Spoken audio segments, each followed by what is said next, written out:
Welcome back to WagerTalk.com. AFC Championship game. We've got the New England Patriots and the Denver Broncos. Brady versus Manning.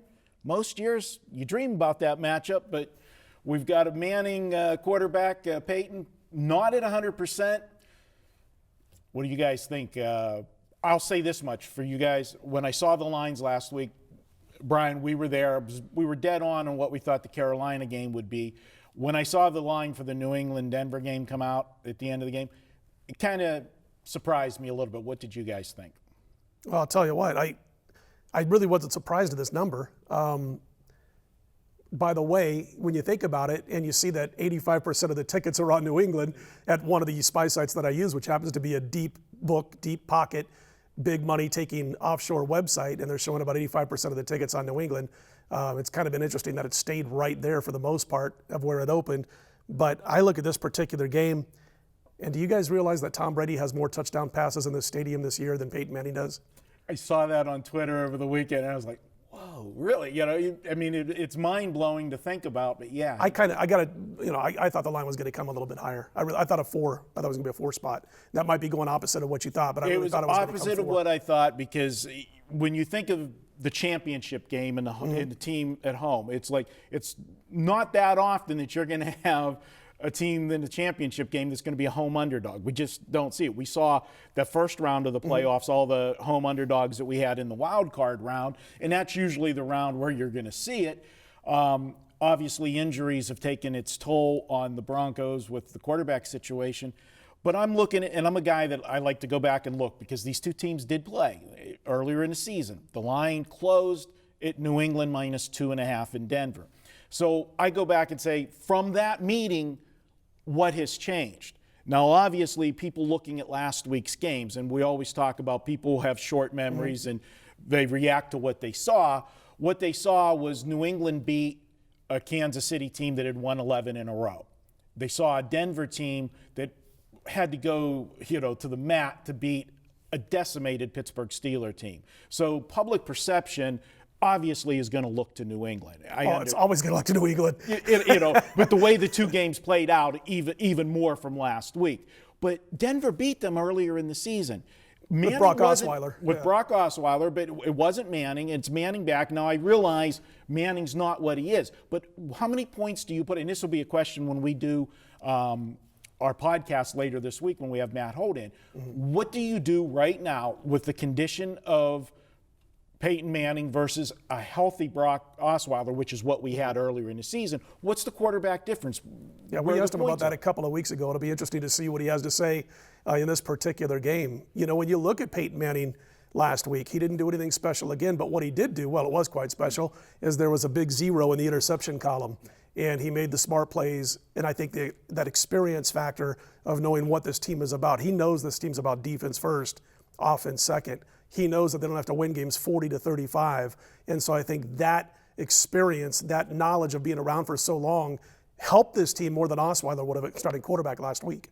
I agree with you. I think this line's a little bit too high. I think the line's makers want people to bet New England. To just take a look at what they've already come out with. The Westgate's already put out for the Super Bowl their lines.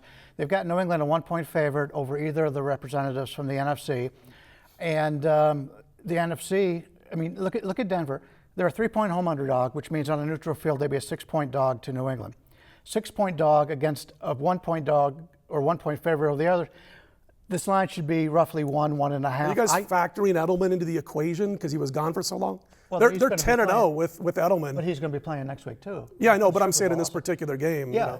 I just think that the line is too high, and they expected the money to come in on New England, and they went to that too quick. I just think, not that I'm going to take Denver here, but you've got a New England team who is not won in Denver.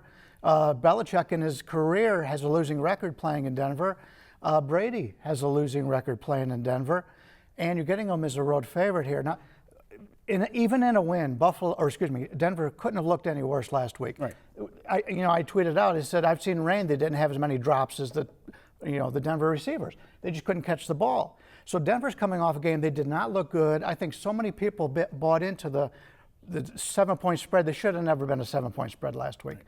So they look good. They look bad in that situation. I think there's some value playing Denver here. If it gets to 3.5, I'll be on Denver. The last thing I'll say, and we got to wrap this up, The game plan that Denver went with last week because of Peyton Manning and not extending the field and trying to run the football played right into the Pittsburgh Steelers' hands, because that is the strength of the Steeler defense, is the front seven.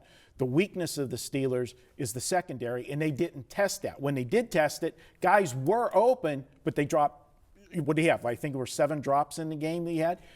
Against New England, I think they will be able to run the football, and the New England defense has not been stout. I mean, they've been giving up points, and they're really only 3-3 the last 6 ball games, the New England Patriots. Yeah, again, Edelman was missing, and they are 10-0. They were trying to get healthy. When they're healthy, Edelman's on the field, 10-0 this year, winning by 2 touchdowns per game. They play a hurry-up offense. They don't care about the run this year. Steven Jackson was the leading rusher, 16 yards on 6 carries. This is hurry-up. This is a different offense than we've seen in years past out of New England, and you got to kind of forget what they used to do. What you got to remember is that they are high-powered when Edelman's on the field, and there ain't nothing wrong with him. He had his rustiness last week. He dropped 4 or 5 passes on his own in the first half last week, and then Brady gave him a couple of dirty looks, and all of a sudden he started playing well again. So. Yeah, he hit on it with the style of play here. New England's going to pass again. Right. They passed last time they played Denver. Denver's great against the run, but they're also good against the pass. And I kind of disagree with New England's defense. I think the defense is getting a little bit better. It wouldn't surprise me if this game was a low-scoring game. One quick note, Chris Harris is injured. He's playing with one arm. He can't go up to the line of scrimmage and bump the receivers off the line. That means Wade Phillips has to change to his zone. They're terrible in the zone against good quarterbacks. It's not their style. If he's banged up and has to play with one arm again, they're in trouble. They are in trouble because they have to change their defense. So again, this is one of those situations where you got to wait and see and get some news on Chris Harris, how he's doing in practice later this week. Yeah, he's terrific when he goes up against matchups. So, he talks matchups. I listen. And, great point. All right, good stuff to break down. Check out later in the week for more details and see which way the guys are officially going on this one. And as we said, check out the weekend all access at WagerTalk. $69, you can get your favorite capper, all of their plays, Thursday through Monday. That includes both football and basketball. It's the best deal going. Check it out at WagerTalk.com. Be sure to check out all our other videos and podcasts at WagerTalk this week.